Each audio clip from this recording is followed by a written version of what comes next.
All right, here we are. We are watching this game. It's winding down. Rondo just turned the ball over. Just about sums it up. The Lakers are down 117-91, 3:08 to go. We got a timeout here really quick. Those of you who are tuning in, thank you guys a ton for hopping on and joining here while we get through what will probably be a shorter pressure cooker than the last time we did this. Uh, when it went to overtime and it was close and all those things. I'm hoping to have a guest hop on with me on this one. He said he was going to, but I can also understand if he wants nothing to do with this whatsoever. I don't want to give away who the guest is, just in case he decides, nah. Again, wouldn't blame him because the Bulls are running it up on the Lakers. I look, the topic on this one is going to be Lonzo Ball, who was magnificent tonight. He was, this was the Lonzo Ball that Magic Johnson thought he was drafting and told people that would eventually have his number retired in the rafters. He finishes he's probably out of the game. He finishes with 27 points plus 25 on the night, 10 of 13 from the field, 7 of 10 from 3-point range. Might actually be the best game he's played in Staples Center. So at least you have that. Alex Caruso, a very Alex Caruso night. He finishes the game with 0 points, 5 assists, 6 rebounds, 2 steals, and a plus 28, which it helps that the Chicago Bulls are up by basically 30 at this point. But yeah, it's just really Lakers miss a lot of the little things that he was doing out there when he was still a Laker. Everything's underway again. We got a pull-up jumper at the free throw line.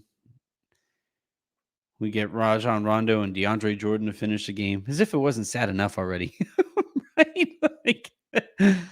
All right. Well, DeAndre with a lob. There you go. One thing I am looking for here, specifically from DeAndre and from Kent Bazemore, both guys had kind of lost their spot in the rotation. And a lot of it came from kind of apathy in terms of their approach defensively and all over the court, hoping to see a little bit more active activity. Hey, we have our guest. There he is. Hey, There he is. There's Christian. Christian, you want me to we add are here. your to your little bubble there? Or are you good without it? I don't care if they follow me. I'm gonna be You and the honest. Lakers both. Yeah, it's been I apologize for the picture in the back. I understand wasn't the best night for this setup. Triggering? Uh yeah, Could you give I me a have like trigger warning? I have two like walls with prints on them, and this is the one I chose today. This was not on purpose. I did not mean to anger anybody. It is a nice setup though. You have you're well framed off there. It looks good. Yeah, I got a few cool prints. If you guys want the links to any of them, I'll tweet them out. But this, ironically, if you really want a funny story, this picture, Mhm. signed by Scottie Pippen, was sent to me by Michelob with an Alex Caruso jersey. Foreshadowing. Did not even realize it. Wow. I know. Wow. Look at us now. Now Alex Caruso's the second greatest Bull of all time. What, behind Lonzo or Yes, yeah. No, I'm not talking about, the bald dude with the gambling addiction.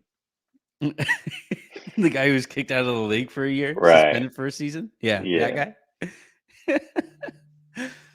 Coming in hot. All right. Well, not Caruso. Taylor Horton Tucker is at the line right now. If you're looking for bright spots, right? Like he's been good. Got lost a couple times defensively. Couldn't really stay in front of any of the guys that he was being asked to stay in front of, which is a little concerning because they looked at him as like their wing defender who would save everything. But like for the second game that he's playing in, I think Taylor Horton Tucker has looked really good since he came back. And it's very important that you know that the Lakers prioritized him over Alex Caruso on free agency, and that's why Caruso's not back. That was made very clear before the game Yeah. by Multiple people. reports. Yeah. Yeah. If you want to call them that, it was very weird timing that all of that came out today.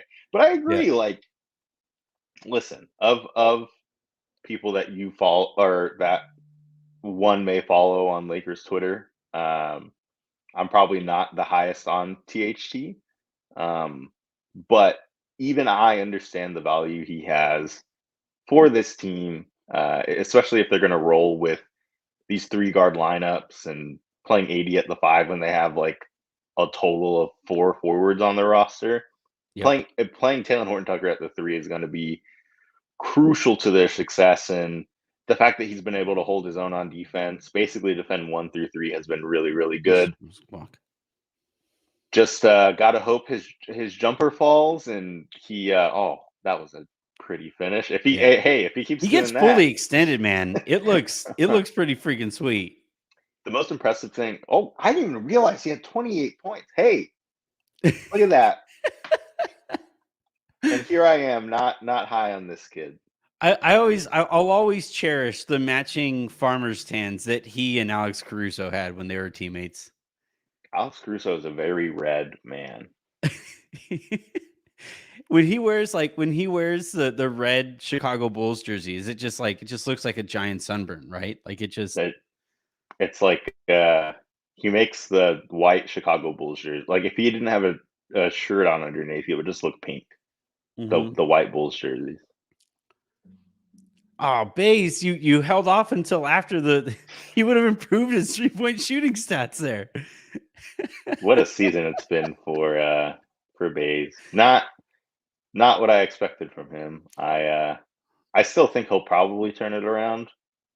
My only concern is that he might not have enough time. Like I think his trade restriction is lifted on December 15th. Yeah. And with the way things are trending for the Lakers, who knows who's going to be on the roster, when February rolls around. I mean, if things continue like that, you want to stick around and have a brief conversation here while, we got this thing started a little late. It was a quick thing because it was a blowout. We'll just keep kind of chatting. If y'all have any comments or whatever, I'll get to some of those as we go along here. But yeah, I think if things continue like this, where they're just kind of treading water at 500, and they've been blown out way more than they've blown anybody out. Like their most comfortable win was their last one against San Antonio, right? So, and that was like an 8-point win that the Lakers were ahead all game, but it wasn't really, an ass kicking or whatever. So if they continue like this, you have to think that they're going to shake some stuff up, right? Like at some point they have to look at this roster and say like, it's not enough. They can't honestly think this is enough.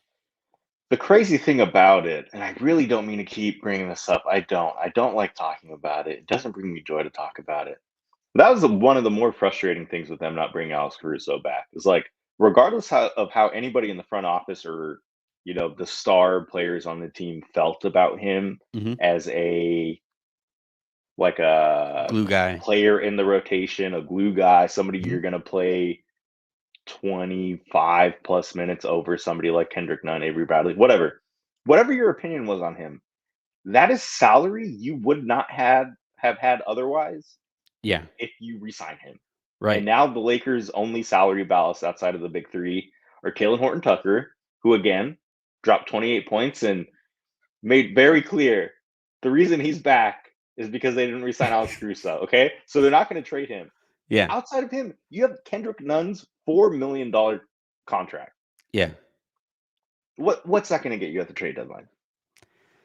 It's not going to be much. They're basically, I think they have to sit out the trade deadline, basically, unless you're moving Russ, which is definitely not happening.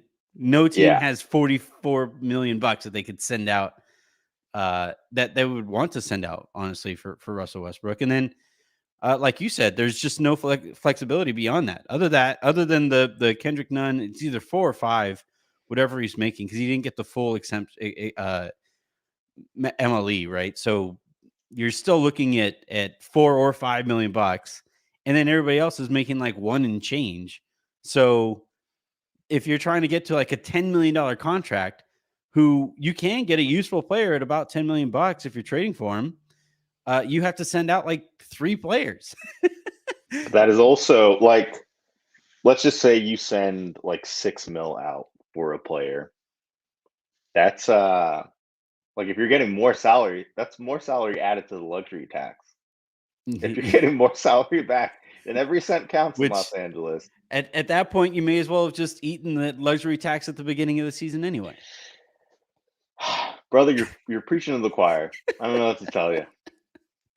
I don't, and like you said, Christian, we have reached kind of that point where what's done is done with Caruso, right? Like, no matter how much time we spend talking about him or anything like that, like maybe we shame the Lakers into spending more moving forward, but that damage has been done.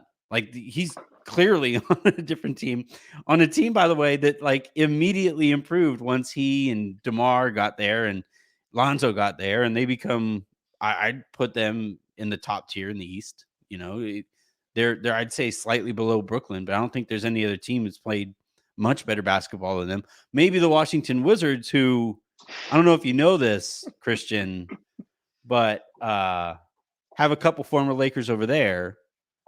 So I can't believe how quickly we have seen players just like immediately improve teams in the way that the former Lakers have. Like, they aren't the reason that those teams immediately improved. There are other reasons, there are other variables and stuff. But it's been wild how both the Bulls and the Wizards just, they're just gone. They were pivotal pieces of a championship team. Like, yeah. It's so funny that the players that the Lakers sent out were their, even at the time, their best defensive players. Like, Kyle Kuzma, say what you will about him and his inability to take that leap as a third star, and especially when Anthony Davis was out in the first round. It was always stupid to expect him to be a third star. It was always such a dumb conversation. And I think people just, when 80 went down, they were like, okay, rookie Kuz, come back. Now's your cue. Like, let's get rolling. And I think part of that perception of him had a lot to do with Kyle Kuzma hyping himself up to be that guy. He's looked more like that guy with the Wizards and played good defense and made those types of winning plays. Do not look at his stat line from tonight, because that is a bad example. But pay no otherwise, attention he's been really to the good. man in front of the curtain. Right. Yeah. And but like him and KCP, great perimeter defenders, 2 guys that could really help this Lakers team. And I thought you made a great point the other day, which is not something I'm going to say often, but this this Lakers team just trying so hard to try something else than what won them a championship and what has won LeBron James championships at every stop of his career. It's so weird to me. It happened when Magic was at the helm with the whole experiment. Got players that can rebound and play make, and it's like, a guy who can rebound and play make, LeBron James. Yeah.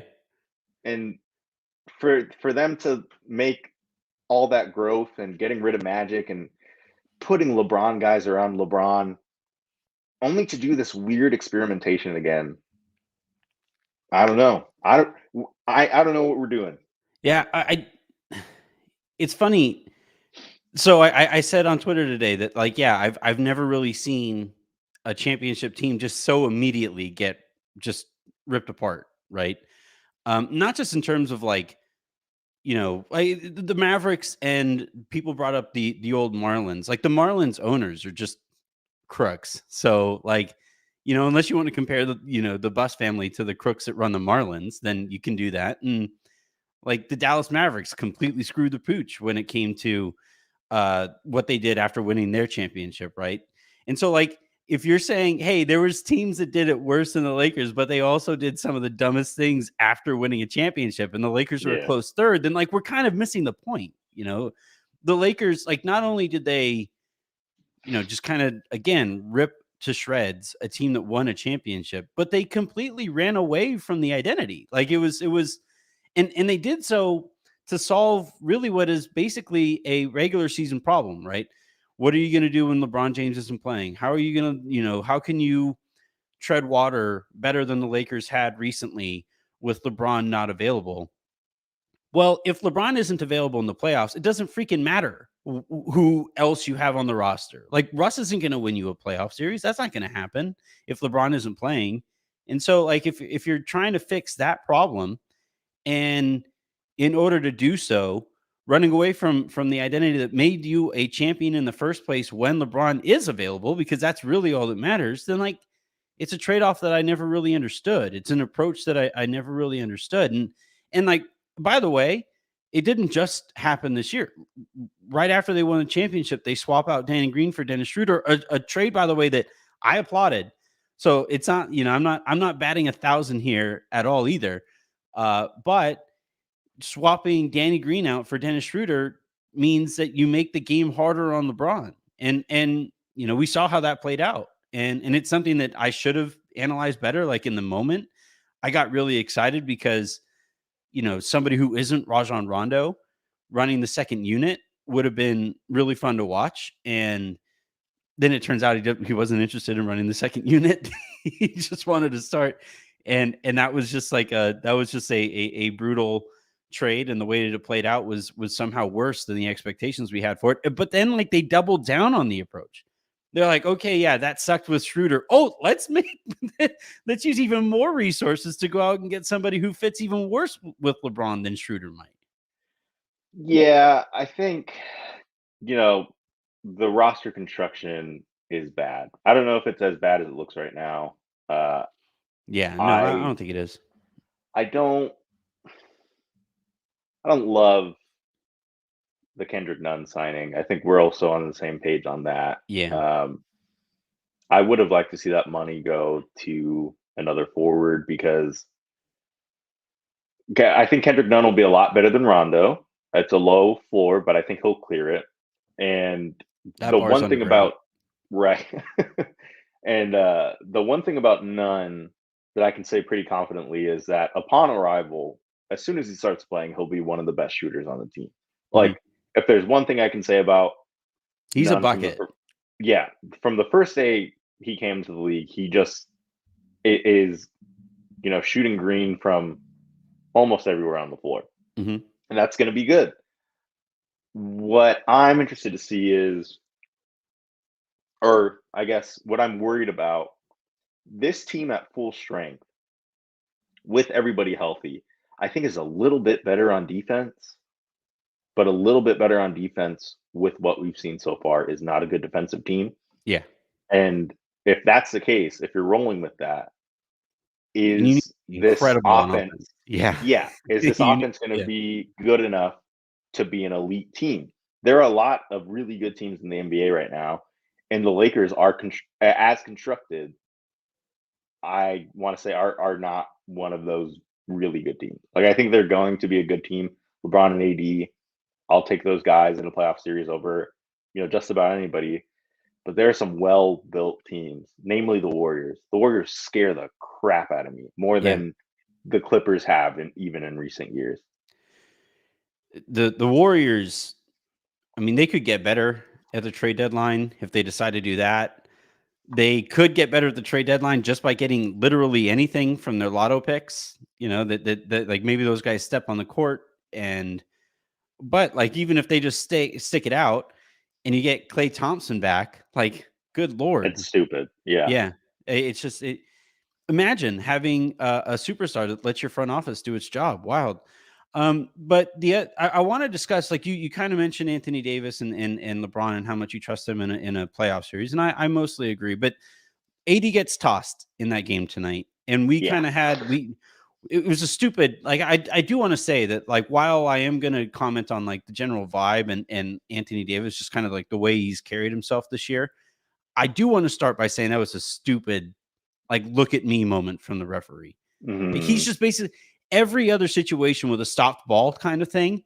The referee holds the ball and you put your shoe back on and you run down there. And Anthony Davis taking issue with that, like I completely understand. And then to compound the mistake, because what I could totally see happening there is, the ref thinks he's like stretching himself out, and you hand the ball in and you just say like, AD, just go back, get on defense or whatever. Maybe he didn't know that he lost his shoe and it's an honest mistake, but then to turn around and then throw him out after that, like you can't compound the mistake by also ejecting the player.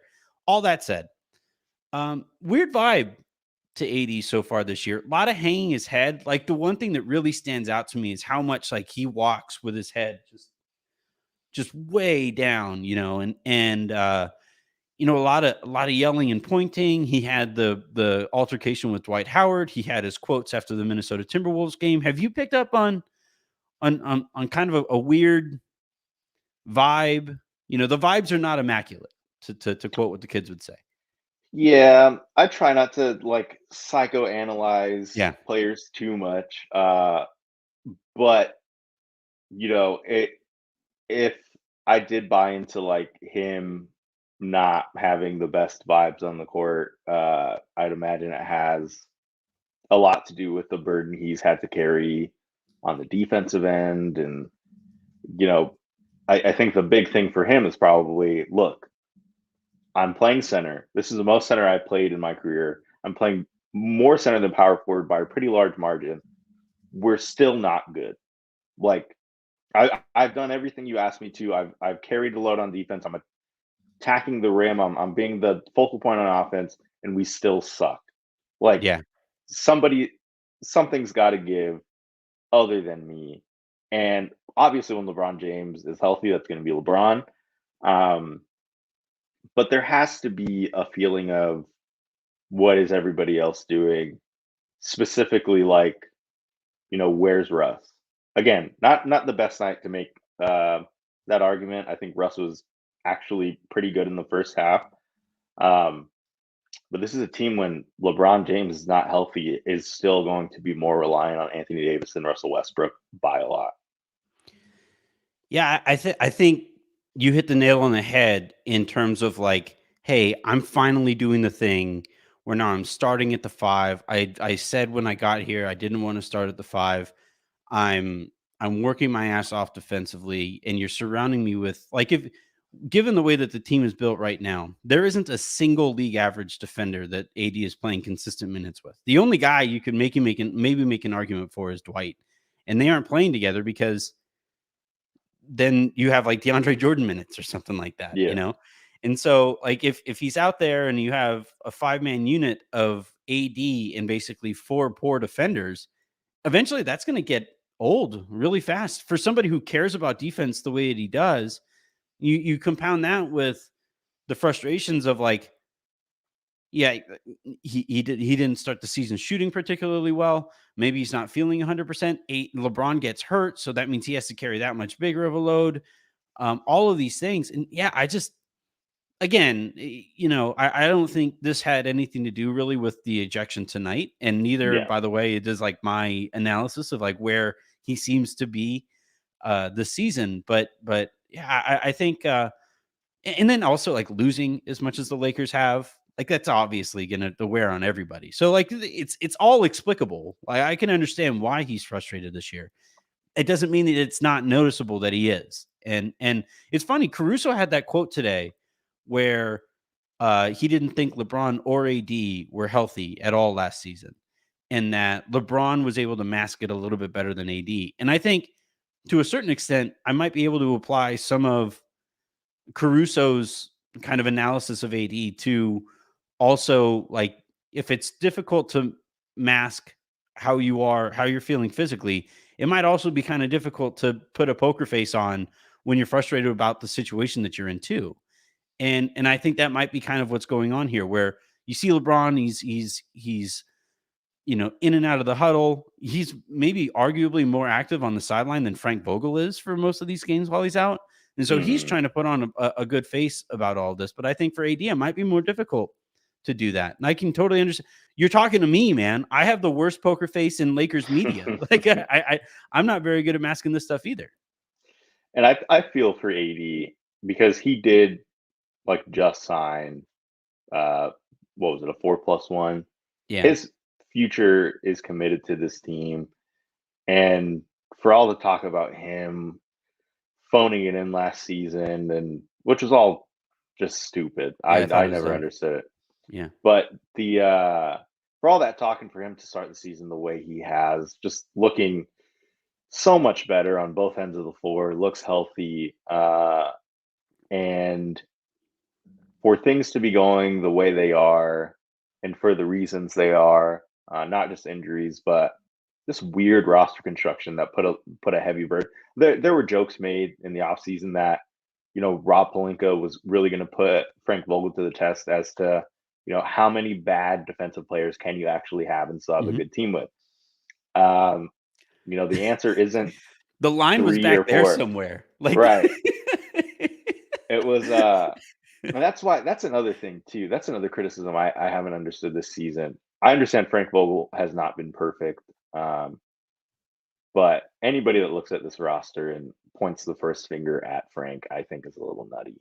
Like, there's only so much you can do to stay in these games defensively when, the guys they have on the floor aren't making their shots, which is a lot of them, the only thing they're really good for. Yeah, I think they kind of set up Frank for failure, not just with the roster construction, but with the 1 year extension.